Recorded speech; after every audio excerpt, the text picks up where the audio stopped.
नमस्कार। Universal script के आज के एपिसोड में आप सभी का हार्दिक स्वागत है।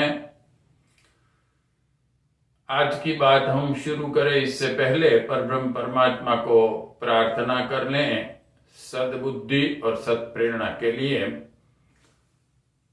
ओम भूर्भुवः स्वः तत्सवितुर्वरेण्यं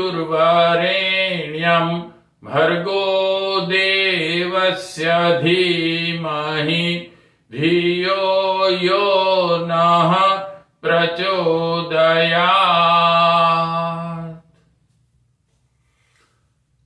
अगले एपिसोड्स में हमने देखा कि जो पूरे विश्व में करीबन 7,000 के आसपास अलग अलग भाषाएं आज हम यूटिलाइज कर रहे हैं, और इससे जो बहुत बड़ी दिक्कत आती है यह है कि एक भाषा का आदमी दूसरी भाषा के साथ बात नहीं कर सकता है, अपने आप को एक्सप्लेन नहीं कर सकता है, और जिसे ज्ञान प्राप्त करना है तो वो दूसरी भाषा में अगर कोई पुस्तक वगैरह लिखी गई है, कोई लेक्चर्स वगैरह दिए गए हैं, तो उसके लिए ये शक्य नहीं होता है कि उसे समझ सके। तो हमारी इस पीढ़ी में, इस जनरेशन में जो ये दिक्कत आ रही है, क्यों ना हम उसे हमारे पूरे विश्व की जो अगली जनरेशन है उसमें इसे ऐसे सॉल्व करे कि पूरे विश्व की एक भाषा बना दे। ये बहुत इजी है, हम देख सकते हैं, क्योंकि आजकल कम्युनिकेशन से लेके सभी चीजें इतनी, इंटरनेट वगैरह इतना बढ़ गया है कि अब यह इजीली पॉसिबल है। लेकिन हमें यह डिसाइड करना आवश्यक है कि कौन सी भाषा हम पूरे विश्व में हमारी अगली जनरेशन के लिए सिलेक्ट करें। हम देखते हैं कि सामान्य तौर से प्रत्येक व्यक्तियों को एक दुराग्रह होता है कि यह मेरा है, तो चाहे वो साइंटिफिकली न हो, उसमें कुछ अंधश्रद्धाएं रह गई हों, तो हम देखते हैं कि कई बात में यही एक दुराग्रह मनुष्य को प्रगति में रोकता है।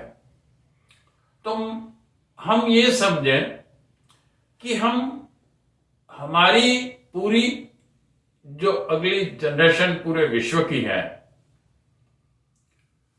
उसे एक ज्यादा से ज्यादा जो साइंटिफिक है, जिसमें ज्यादा से ज्यादा नॉलेज छिपा हुआ है, ज्यादा से ज्यादा वो हृदय के भावों को एक्सप्लेन कर सकती है, ऐसी भाषा हम मनोवैज्ञानिक, वैज्ञानिक, सोशली, इन सभी पहलुओं पर एस्पेक्ट से सोचते हुए, कोई दुराग्रह न रखते हुए हमें सिलेक्ट करनी चाहिए। और जब यह सोचते हैं तो हमने देखा कि सबसे ज्यादा अगर नॉलेज किसी लैंग्वेज में है तो हम इतिहास भी देखते हैं।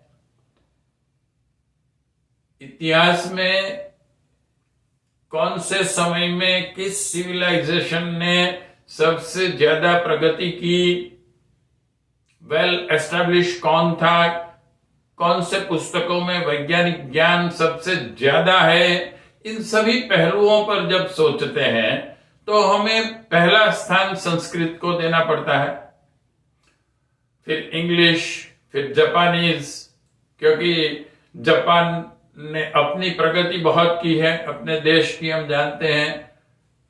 तो इन सभी देशों में और पूरे विश्व में संस्कृत, इंग्लिश और जापानीज ऐसी कुछ भाषाएं हैं जिसमें बढ़िया नॉलेज भी छिपा हुआ है। तो नॉलेज के दृष्टिकोण से संस्कृत सिलेक्शन में आती है। अब जब हम देखते हैं कि समझने के लिए साइंटिफिक कौन सी है, तो उसमें भी संस्कृत का नंबर आता है। सबसे एंशियंट कौन सी है, पुरानी, संस्कृत आता है। और आजकल साइंटिस्ट यह भी सोचते हैं कि जब हम स्पेस में कोई हमें ऐसा व्यक्ति मिलेगा जिसे एलियंस कहते हैं, जिसका विज्ञान में भी हमसे कोई हो सकता है आगे हो, तो उनके साथ भी जब हमको कुछ बात करनी होगी, करस्पॉन्डेंस करना होगा, तब भी ऐसी भाषा आवश्यक है कि जो अच्छी तरीके से एक्सप्लेन कर सकती हो। तो इन सभी में हम देखते हैं संस्कृत का नंबर आता है। और जब हम भाषा एक करने के लिए सोच रहे हैं, तब यह भी आवश्यक है कि हम हमारी लिखने की जो लिपि है उसे भी एक करें। और जब यह दृष्टिकोण से हम सोचते हैं, तो ज्यादा से ज्यादा अगर वैज्ञानिक कोई स्क्रिप्ट है, लिपि है, तो वो देवनागरी है। जैसा बोला जाता है वैसा ही लिखा जाता है। प्रोनाउंसिएशन बड़े परफेक्ट है, जबकि इंग्लिश में यह दिक्कत हमने देखी अगले एपिसोड में कि लिखावट कुछ और होती है और एक ही अक्षर हो, लेटर हो, उसका प्रोनाउंसिएशन अलग अलग जगह पे अलग अलग होता है। जैसे कि सी है तो उसका कहीं पर क होता है, कहीं पर च होता है। ऐसे अलग अलग कई ऐसे स्पेलिंग्स है जिसमें कई लेटर्स ऐसे होते हैं जिसका प्रोनाउंसिएशन ही नहीं होता। जैसे कि साइकोलॉजी में पी है, नाइफ में के है। तो प्रोनाउंसिएशन और लिखना और जो लिखा हुआ है उसे जब हम पढ़ रहे हैं, उसमें अगर सबसे अच्छी साम्यता है तो नेचुरली यही देवनागरी लिपि में है। तो जब हम विश्व की भाषा एक करने जा रहे हैं, कोई भी सर्वश्रेष्ठ भाषा तो हम एक सिलेक्ट करेंगे, लेकिन इसके पहले यह इजी है कि हम लिपि को एक कर दें, एक लिपि अपना लें।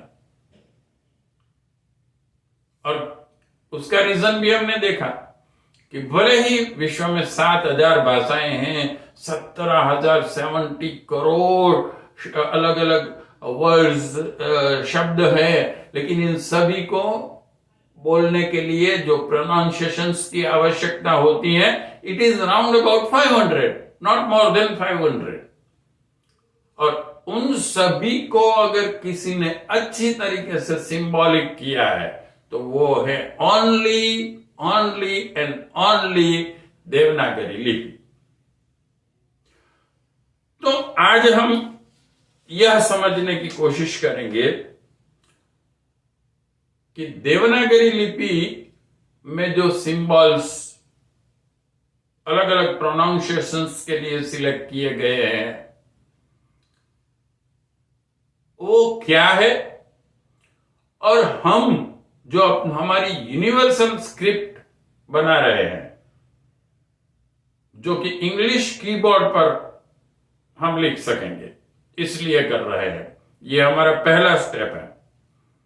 पूरे विश्व को जब यह अच्छा लगेगा कि नहीं, इट्स वेरी नाइस, तो हम दूसरे स्टेप में देवनागरी लिपि के ओरिजिनल जो लेटर्स हैं, वर्ड्स हैं, उसे इंट्रोड्यूस करेंगे। लेकिन पहले विश्व को यह समझाना जरूरी है कि देखिए, प्रोनाउंसिएशंस और लिखावट एक अच्छी तरीके से हो सकती है, और वो कैसे पॉसिबल है यह हम उनको इंग्लिश कीबोर्ड पर समझाएंगे। तो आज हम यह सीखेंगे और ये समझने के लिए प्रयत्नशील होंगे कि कौन से प्रोनाउंसिएशंस के लिए कौन सा सिंबल बनाया गया है देवनागरी लिपि में, और हम उसी सिंबल को हटाकर उसकी जगह पर इंग्लिश कीबोर्ड पर से कौन सा सिंबल रखते हैं। वैसे हमने प्रयत्न किया है कि प्रोनाउंसिएशन के नियरेस्ट हो, जैसे कि क के लिए हमने के सिलेक्ट किया है, लोअर केस का के। हमारे पास कैपिटल, अपर केस और लोअर केस दो होते हैं।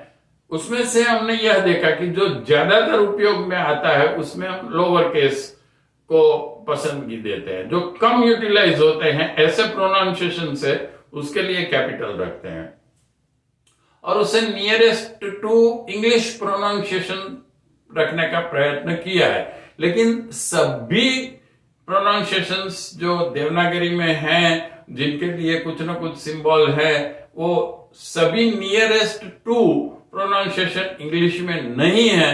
तो ऐसे कुछ लेटर्स, अक्षर्स हैं जिसके लिए बिल्कुल ऑकवर्ड इंग्लिश लेटर कीबोर्ड पर से सिलेक्ट किया गया है, लेकिन इट डजंट मैटर, क्योंकि हमें इंग्लिश के पूरे प्रोनाउंसिएशंस को भूल जाने का ही है। हमें सीधा ही जो सिंबल्स देवनागरी में, जैसे छोटे बच्चे को पहले से पढ़ाया जाता है कि भाई ये क, ये ख, ये ग, ऐसे ही हमें यूनिवर्सल स्क्रिप्ट में समझना है। और आज ये हम देखेंगे। और हमने देखा कि अगले एपिसोड में देखा था कि अलग अलग जो भाषाएं हैं उनमें सिंबल्स, किसी में 21 है, किसी में 40 है, चाइनीज भाषा में ज्यादा है, लेकिन सबसे ज्यादा देवनागरी लिपि में है। और वो कैसे, जैसे कि स्वर और व्यंजन दोनों को अलग किया गया है, और प्रत्येक को क, का, की, कु, के, कई, कौ, कौ, कम, कहां, ऐसे अलग अलग समझा प्रोनाउंसिएशन किया जाता है। तो जो टोटली प्रोनाउंसिएशंस देखते हैं हम, तो दैट इज राउंड अबाउट 500। इन सभी को कैसे पहचानेंगे और कैसे प्रोनाउंसिएशन करेंगे, आज से हम यह समझने की कोशिश करेंगे। और आप जानते हैं कि मेरा यह प्रयत्न, मैंने जैसे कहा कि हमारे सभी महापुरुष हो गए, उन्होंने कहा है, स्वामी विवेकानंद से लेकर दयानंद सरस्वती जी, और इस युग के युग पुरुष जिन्होंने 3200 से ज्यादा पुस्तकें लिखी और जिनको संस्कृत और कई भाषाओं का भी नॉलेज था, तो उन ऐसे परम पूज्य गुरुदेव पंडित श्री राम शर्मा आचार्य जी, उन्होंने भी यही कहा कि अगर पूरे विश्व में अगर हमें स्वर्गीय वातावरण लाना है तो हमें एक राष्ट्र बना दें पूरे विश्व को, ताकि ये लड़ाई, युद्धोन्माद, ये सब बंद हो जाए, और मनुष्य की जो आधे से ज्यादा शक्ति युद्ध में, एक दूसरे को गिरा देने में और एक दूसरे को नीचा करने के लिए, शोषण करने के लिए जो उपयोग में आती है, वो बंद हो जाए, और पूरे विश्व के कल्याण के लिए वो मनुष्य की सभी शक्ति यूटिलाइज होने लगे। तो एक राष्ट्र, एक धर्म, हम जानते हैं कि भाई प्रत्येक धर्म में कुछ अच्छा है, तो कुछ समय जाते जाते गलत चीजें भी आ गई हैं, और एक ही धर्म के हम देखते हैं फिर अलग अलग संप्रदाय बनते जाते हैं, फिरके बनते जाते हैं, फिर एक दूसरे के साथ लड़ते झगड़ते हैं। तो जैसे पहले भी कई महापुरुषों ने यह प्रयत्न किया था, विचार विमर्श करके क्या अच्छा है पूरे विश्व कल्याण के लिए, क्या अच्छी बातें लेने जैसी हैं, क्या छोड़ने जैसी हैं समाज की भलाई के लिए, प्राणी मात्र की भलाई के लिए। तो यह विचारशील निस्वार्थ भाव वाले जो लोग हैं वो डिसाइड कर और एक विश्व धर्म बने। ऐसे ही एक भाषा बने। एक भाषा से हम जानते हैं कि कितना हमें इजी हो जाएगा, विश्व के प्रत्येक व्यक्ति के साथ बात कर सकता है। और यह सब हम सोचें कि हम हमारी अगली पीढ़ी को देंगे। क्या हम अगली पीढ़ी को प्रेम नहीं करते हैं? प्रत्येक व्यक्ति अपने पुत्र प्रपौत्र से प्रेम करते हैं और वो उन्हें एक अच्छा माहौल विश्व का देना चाहेंगे ही कि वो सुखी हों, अच्छी तरीके से रहें। और इन सब के लिए इन आवश्यकताओं को जो भी अच्छे महापुरुष हैं उन लोगों ने हमें कहा है। तो उसमें हमारा जो आज का विषय है, एक भाषा हम कैसे बनाएं। और एक भाषा बनाने में हमने आपसे कहा कि 2 स्टेप में हम ये कर सकते हैं। पहले लिपि कॉमन करें और फिर धीरे धीरे भाषा भी एक करें।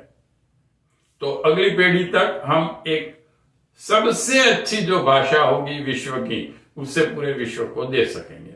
और अगर आप मेरे इस विचारों के साथ सहमत हैं और जो विचार हमें हमारे ऋषियों ने, महापुरुषों ने, अवतारों ने और पूरे विश्व के महापुरुषों ने दिए हैं कि जो मानव ही नहीं प्राणी मात्र का कल्याण चाहते हैं, उनके विचारों को हमें एडॉप्ट करना है, तो आप इस यूनिवर्सल स्क्रिप्ट को और इस कंसेप्ट को आगे बढ़ाने के लिए प्रयत्न करिए। क्योंकि मैं आज जो कुछ समझा रहा हूं तो वो क्योंकि गुजराती और हिंदी मैं जानता हूं और थोड़ी बहुत जो इंग्लिश में एक्सप्लेन कर रहा हूं, लेकिन विश्व में हम देखते हैं कि 7,000 से ज्यादा भाषाएं हैं। तो सभी भाषा का व्यक्ति अपनी भाषा के लोगों को यह समझाएं, यह भी आवश्यक है। तो आप हमसे जुड़ सकते हैं। हमने आपसे बताया है कि हमारी पुस्तक है और जो कॉपीराइट भी है, लेकिन हम इसमें से कुछ पैसे कमाने के लिए यह कार्य नहीं कर रहे। हम वैश्विक एकता के लिए यह कार्य कर रहे हैं। तो हम आपसे 2 हाथ जोड़कर विनती करते हैं कि इसके पीछे हमारा एक ही उद्देश्य है कि हमारी अगली पीढ़ी को वैश्विक स्तर पर जो अलगाववादिता है यह दूर हो और एक सबसे श्रेष्ठ जो भाषा हो उस भाषा ही सर्वव्यापक बने। जैसे आज भी हम देखते हैं कि लोकली जो भाषाएं चलती है वो भी रहती हैं, लेकिन कॉमन एक राष्ट्र की भाषा भी कॉमन होती है जिसे हम राष्ट्रभाषा कहते हैं। तो ऐसे वैश्विक स्तर पर भी एक भाषा हो और धीरे धीरे वही भाषा सबके लिए हो जाए, ये आवश्यक है। तो आप मुझसे यह पुस्तक अगर, क्योंकि यह पुस्तक गुजराती में कॉपीराइट किया हुआ है, तो इसकी पीडीएफ फाइल आप मुझसे मंगवा सकते हैं। मैं आपको फ्री ऑफ चार्ज भेज दूंगा, जो अगर आप इस मिशन में मुझे साथ देना चाहते हैं।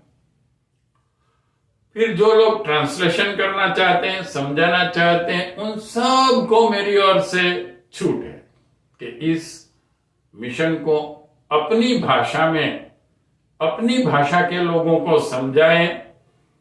और यह जो लिपि है वो कॉमन लिपि हम सभी भाषाओं के लिए कैसे यूटिलाइज कर सकते हैं। क्योंकि अगर आपके मोबाइल में सिंपल एबीसीडी भी है, आपके प्रिंटर में सिंपल एबीसीडी भी है, तो कोई सॉफ्टवेयर की जरूरत नहीं पड़ेगी जब हम ये यूनिवर्सल स्क्रिप्ट को समझ लेंगे और सीख जाएंगे। क्योंकि प्रिंट करने के लिए हमें इंग्लिश कीबोर्ड की ही आवश्यकता है।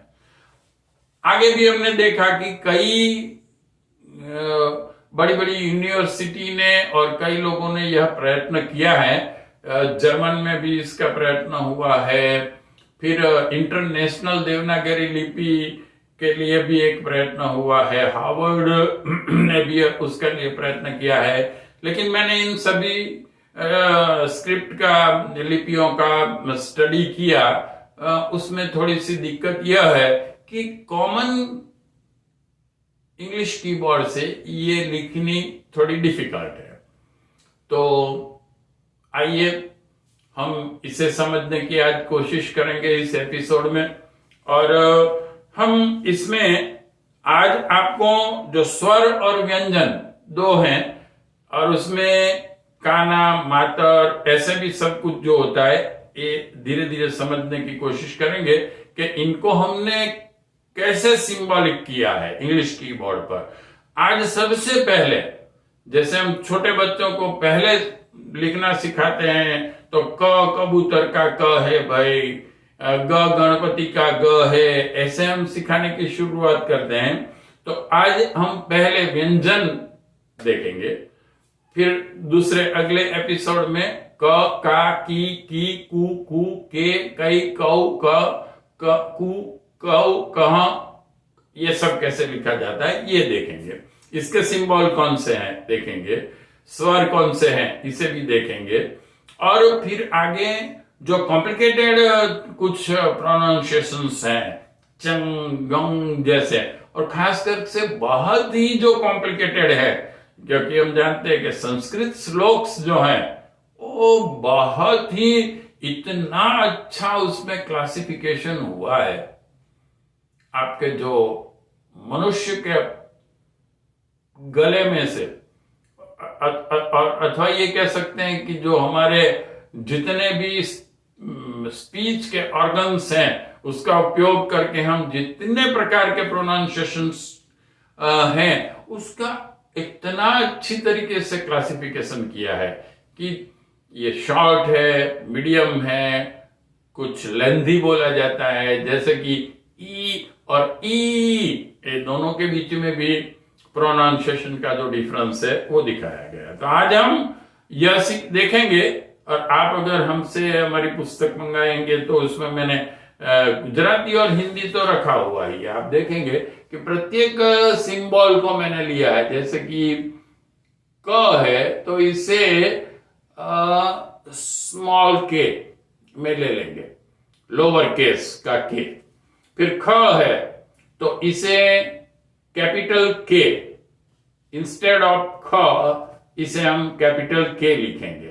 तो ये आज व्यंजन आपको समझा दिए जाएंगे, उसका प्रोनाउंसिएशन कैसे है। वैसे प्रोनाउंसिएशन को हमें बहुत ही पकड़ के नहीं रखना है, क्योंकि अलग अलग भाषाओं में थोड़े बहुत उसके अलग अलग प्रोनाउंसिएशंस हैं। जैसे कि ज्ञ है, ज्ञ तो हिंदी में थोड़ा अलग प्रोनाउंसिएशन होता है, और गुजराती में गना बोला जाता है इसे यज्ञ, और हिंदी में इसे यज्ञ ऐसे भी बोलते हैं। तो हमें जो सीखना है वो परफेक्ट आज हम यही कर लेंगे कि जैसे कि हम ट लिख रहे हैं तो उसकी जगह पर हमें कैपिटल टी करना है, बस यही समझ लेना है। अब जो भी भाषा में उसका जिसका ट का जैसा ही प्रोनाउंसिएशन होगा वो कायम रहेगा। आगे हम यह प्रयत्न करेंगे कि ये धीरे धीरे धीरे धीरे अच्छी तरीके से पूरे वैश्विक स्तर पर एक जैसा हो। लेकिन एक बार यह हम समझ लेंगे कि क जो देवनागरी लिपि में लिखा जाता है वो एक सिंबल है देवनागरी लिपि का। उस सिंबल को हम इंग्लिश कीबोर्ड के कौन से लेटर को सिंबल बनाएंगे इसके लिए। तो इसके लिए आज हम पूरा प्रयत्न करेंगे और इसी पर ज्यादा ध्यान केंद्रित करेंगे कि हमें कौन से देवनागरी लिपि का जो लेटर है उसकी जगह पर यूनिवर्सल स्क्रिप्ट में हमें इंग्लिश कीबोर्ड पर से क्या उसे यूटिलाइज करना है। और इसी से हम धीरे धीरे फिर आगे यह भी देखेंगे कि अलग अलग शब्द जैसे कि हिंदी में कैसे लिखे जाते हैं, या तो उर्दू में कैसे लिखे जाते हैं, या जर्मनी में कैसे लिखे जाते हैं, इंग्लिश में कैसे लिखे जाते हैं, तो उसी शब्द को हम यूनिवर्सल स्क्रिप्ट में कैसे लिखेंगे। आगे के एपिसोड में एक से एक बढ़कर हम सब आगे के बातें सीखते जाएंगे। आपके जो भी सजेशंस है, आप मुझे, मेरे 2 नंबर है, एक भारत का है, एक अमेरिका का है, क्योंकि मैं कभी भारत भी होता हूं और कभी अमेरिका में होता हूं, तो ये दोनों नंबर आपके पास रखिए।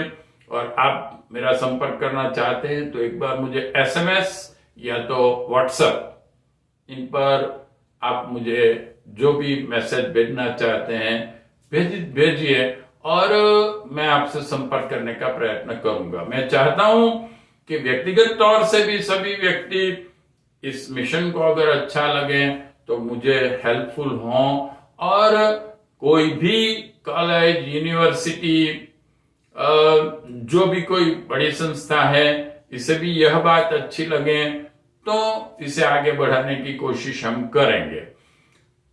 सबको मिलजुल कर काम करना इसलिए आवश्यक है कि अगर कोई सिंबल के बारे में हम सोच रहे हैं, इसमें कुछ चेंजेस करना चाहते हैं, तो अगर दुनिया के अलग अलग संगठन अपनी अपनी तरीके से काम करेंगे तो फिर वो ही दिक्कत आकर खड़ी हो जाएगी। वो कोई अलग सिंबल सिलेक्ट करेंगे, वो कोई अलग सिंबल सिलेक्ट करेंगे। तो इसलिए आपसे मेरी विनम्र विनंती है कि एक बार एक व्यवस्थित संगठन हमारा वैश्विक स्तर पर हो जाए, और फिर हम सभी जो स्पेशलिस्ट अलग अलग भाषाओं के भी होते हैं वो इकट्ठे होकर यह सोचेंगे कि कौन सी इसमें चेंजेस करने की कुछ जरूरत है, और ये यूनिवर्सल स्क्रिप्ट को एक निश्चित नियमों पर कायम करेंगे। और उसके बाद वही संगठन यह भी प्रयत्न करेगा कि हम वैश्विक स्तर पर एक कोई श्रेष्ठ भाषा को कॉमन बनाने के लिए रिक्वेस्ट करेंगे लोगों को, सभी राष्ट्रों को रिक्वेस्ट करेंगे, सभी यूनिवर्सिटियों को रिक्वेस्ट करेंगे। और आखिर में हम चाहते हैं, भगवान से प्रार्थना करें कि हमारे जो इन सभी महापुरुषों का लक्ष्य है कि वैश्विक स्तर पर एक साइंटिफिक और श्रेष्ठ भाषा बने, उसको प्राप्त करने के लिए हमारा प्रयत्न सफल हो। तो आज हम यह समझने की कोशिश करते हैं कि कौन से प्रोनाउंसिएशंस और कौन से सिंबल्स हम देवनागरी के सिंबल्स की जगह पर इंग्लिश कीबोर्ड के सिंबल्स को यूटिलाइज करेंगे। इसमें जहां पर भी कैपिटल, क्योंकि कई इंग्लिश लेटर्स ऐसे हैं जैसे कि वी है तो वो कैपिटल है या स्मॉल है, वो मालूम नहीं होता है जब अकेला दिखाई दिया जाता है। तो मैंने प्रयत्न किया है कि उसके नीचे लिखा भी आएगा जनरली कि ये कैपिटल है, या तो दूसरी एबीसीडी का उसे हम कहते हैं सेकंड एबीसीडी, या तो लोअर केस, ऐसे उसके जो कुछ भी नाम है वो मैंने इंडिकेट करने का प्रयत्न किया है। तो आइए देखते हैं अगला वीडियो, और उसमें जो व्यंजन है क से लेकर ह तक के और कुछ स्पेशल्स जो हैं वो मैंने दिखाने का प्रयत्न किया है, और जो संस्कृत के विशेष प्रोनाउंसिएशन है वो भी लिया है। जैसे कि ओम के लिए भी एक अक्षर सिलेक्ट किया गया है, तो इस ओम का हमने सिंबॉलिक लिया है कैपिटल ओ, कि जहां भी हमें ओम लिखना है तो हमारी यूनिवर्सल स्क्रिप्ट में हम उसे कैपिटल ओ प्रदर्शित करेंगे। ये सब आप जब ये वीडियो के बाद वो वीडियो शुरू होगा और पूरा क ख ग घ जो व्यंजन्स हैं हमारे देवनागरी लिपि के, वो सब की जगह पर कौन से इंग्लिश लेटर्स यूटिलाइज करने हैं यह मैंने दिखाने का प्रयत्न किया है। तो आइए देखते हैं अगला वीडियो। ओके, अभी शुरू होगा, इसके बाद चलिए। नमस्कार। क क कम इंग्लिश के शब्द में फर्स्ट प्रोनाउंसिएशन कम में है। ख खजूर हिंदी का शब्द है, उसमें पहला प्रोनाउंसिएशन इसका होता है ख। ग ग गन इंग्लिश वर्ड में पहला प्रोनाउंसिएशन है इसका। घ ये इंग्लिश में कम है, लेकिन गुजराती और हिंदी में है। घ घर में पहला आता है। ऐसा ऑकवर्ड प्रोनाउंसिएशन है, बाद में हम सभी ऑकवर्ड प्रोनाउंसिएशन वाले समझेंगे। च च चर्च में ये पहला आता है। छ छ छतरी नाम का जो एक शब्द है हिंदी में। ज जग इंग्लिश शब्द है जग, उसमें पहले आता है ज। ज ये गुजराती और हिंदी में ही है, इंग्लिश में ज्यादातर नहीं है। यह भी ऑकवर्ड प्रोनाउंसिएशन है, क्यों ऐसा होता है यह हम डिटेल में बाद में देखेंगे। ट ट टर्न इंग्लिश शब्द में पहला बोला जाता है। ठ ठ इंग्लिश में नहीं है, लेकिन हिंदी में कठपुतली में दूसरा प्रोनाउंसिएशन है। ड ड इंग्लिश में डल में पहला बोला जाता है। ढ ढ ढ हण हण हण इंग्लिश में खास करके नहीं है, गुजराती हिंदी में ही है। त त तलवार में पहला बोला जाता है। ट थ थ थर्ड इंग्लिश में पहला बोला जाता है। थर्ड थ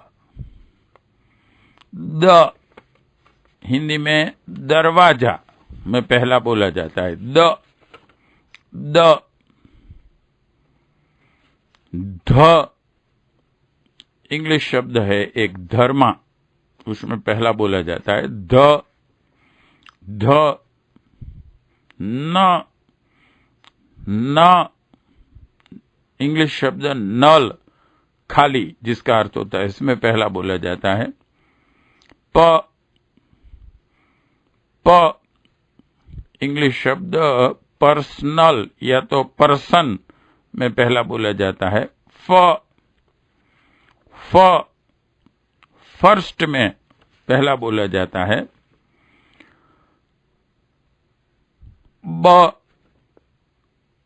बबल इंग्लिश शब्द में पहला बोला जाता है।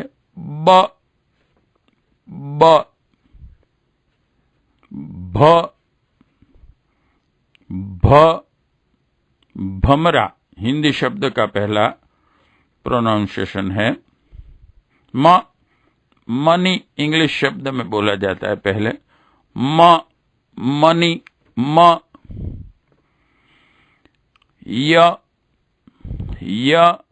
यस इंग्लिश शब्द में बोला जाता है पहले ही।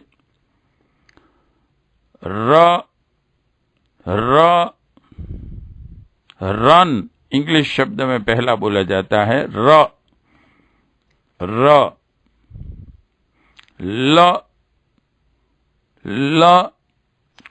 लव इंग्लिश शब्द में पहला प्रोनाउंसिएशन लव में होता है।